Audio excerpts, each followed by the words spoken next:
What's it all for? The sudden silences, the periods of no communication, when before the airwaves crackled with the send and return exchange of text messages. The repeated calls throughout the day to talk of something, to talk of nothing, now gone and empty. The absence of a morning greeting, the absence of any greeting, just absence. Cold and unremitting silences, which stretch for hours, to days, to weeks. What was once there has been banished. What's it all for? Perhaps he just wants some alone time. The inability to ever say sorry, the frustrating failure to ever issue an apology. It is as if those words cannot be formed. Or do they manifest, but something causes them to freeze, so they never find the light of day? The denial of fault, the deflection of blame, the resolute and forthright rejection of any accountability. All you want is to hear her say it the once, to say sorry, to hear that admission and sense some humanity exists there after all. What's it all for? Perhaps she believes that I will think less of her if she apologizes to me. The never-ending carousel of blame and accusation, the merry-go-round of that dizzying discussion which never reaches fruition, the whirling array of, I never said that, you do the same, you can't keep accusing me, and so much more, leaves you disorientated and nauseous. Just once, just one time, can't something be resolved without this round-the-houses farce? Must it always be this way? Why is nothing ever put to bed? Why is everything buried alive? What's it all for? Maybe he just doesn't understand me. Perhaps I need to be clearer about what I mean. The broken engagements, the no-shows, the promises to meet and then the failure to appear, leaving you upset, annoyed, and miserable. He promised. He promised that this would not happen again. The frequent ringing, and all you receive is the notification that the cell phone you are calling is not available right now. Where is he? Has he forgotten? He cannot have done. You spoke to him only 4 hours ago to remind him of the arrangements, especially after what happened last time. You miss him, and you were so looking forward to spending the night together after a period of not being able to do so. Surely he should have remembered. The chasing messages. Where are you? Are you near? I have been waiting 20 minutes. Where are you? What's happening? I am worried. What's it all for? Perhaps he has had to work late, or he is stuck on the subway, or he has run out of charge for his phone. The repeated alterations to arrangements, the tears, the shouting, the disappointments, the rolling out of false explanations to try to ease the upset. Yes, he did say he would take you out today. He must be caught up with something else. Why don't we do something instead? How can he let the children down like this? The turning up without agreement and demanding to see the children. Forcing you into a corner in order to placate him so the children are not scared. You back off again and again. Always you making the compromises. Always you trying to explain away the increasingly unexplainable. The arguments about the arrangements. The lies about what was arranged. The confusion over details. What is it all for? Is he going mad? Maybe you are. The insults and the slurs, the nasty words, the harsh put-downs, and the savage comments. The vicious text message tirade sent at 3 a.m. The blistering verbal attack down the telephone. The dressing down in person just before a night out. The personal cutting remarks, the swear words, the name-calling and the labelling. So hurtful, so demeaning, so upsetting. What's it all for?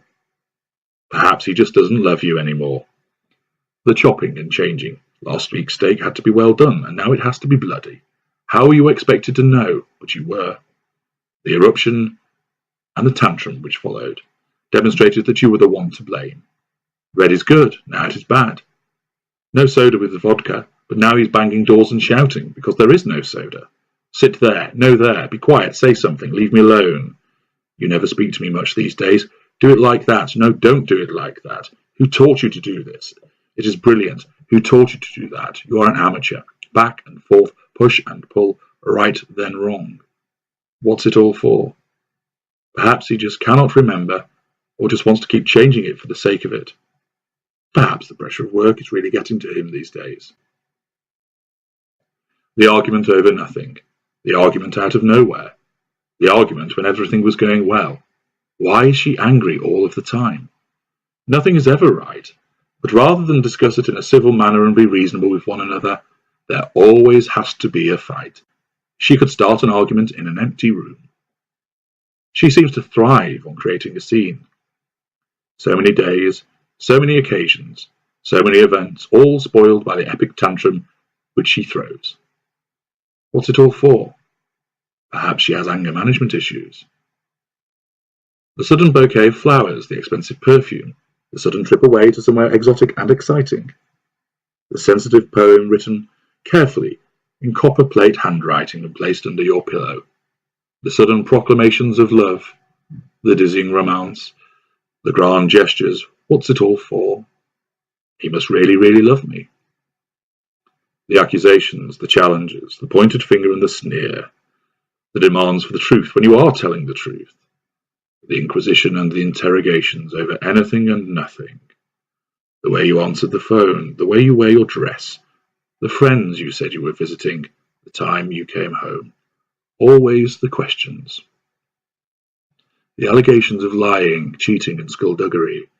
Every time this happens when you want to do something, he never seems to realize he does all of these things himself. What's it all for? Perhaps he is just possessive because he cares so much. The lies, the tales, the fabrications. Every day a new boast, which is so outrageous that she must surely know she is telling a porky pie. The flagrant omissions of the truth, the repeated protestations that this is the truth, even when you know she is lying again. The lies when the truth would serve her better. The inability to know she is lying. The fact she really does seem to believe her lies are her truth. What's it all for? Perhaps she is just a born liar and a fantasist. The disappearances whenever you need help. The excuses that he has something else more important when you require support. The sudden coldness when you call and explain how you have been bullied at work again. The distant look and the eye rolling as you try to explain why you are crying. The sudden lack of availability when you need a hand. The fact you must fend for yourself, even though you are too weak to stand and feel dizzy. The shirking of responsibility. The rejection of assistance and the distancing when you are injured. What's it all for? Perhaps he just cannot stand the sight of blood, or just does not know what to do when somebody is ill. The flirting, the staying out late, the drunkenness, the drugs, the gambling, the smell of perfume on his clothes, the receipts from lap dancing bars, the hours and hours and hours spent watching porn online, the obsession with his video games, the sudden and mysterious trips away. What's it all for? Perhaps he has an addictive personality. The tears, the pleading, the begging, the demand for one more chance, the assurances that it will never happen again, the promises to get help, the panic in his eyes and the wailing from his mouth, the neediness, the repeated requests to make things right, the long, involved explanations, the repetition of how we should be together and how good we are for one another, the promises, the future. Oh, the promises of what the future can hold for us both. What's it all for? Perhaps he is broken, and you should not walk away from someone in such need. Maybe he struggles to express himself. Maybe he just has never had anybody stand up for him. Maybe he has just never had anybody stand up to him. Maybe she has problems with trusting people. Maybe he is just disorganized. Maybe he struggles with being a single parent. Maybe he cannot help how he feels. Maybe he is indecisive. Maybe he feels unappreciated. Maybe he really does love you. Maybe that's his way of loving you. Maybe she is just different. Maybe he doesn't love you anymore. Maybe he can't help but feel jealous because he really does love you. Maybe she tells lies to make herself feel better. Maybe he struggles with responsibility. Maybe she is tired. Maybe he is lost. Maybe she is overworked. Maybe he is stressed. Maybe you don't know what you are entangled with. Maybe you make too many excuses for them. What's it all for? fuel.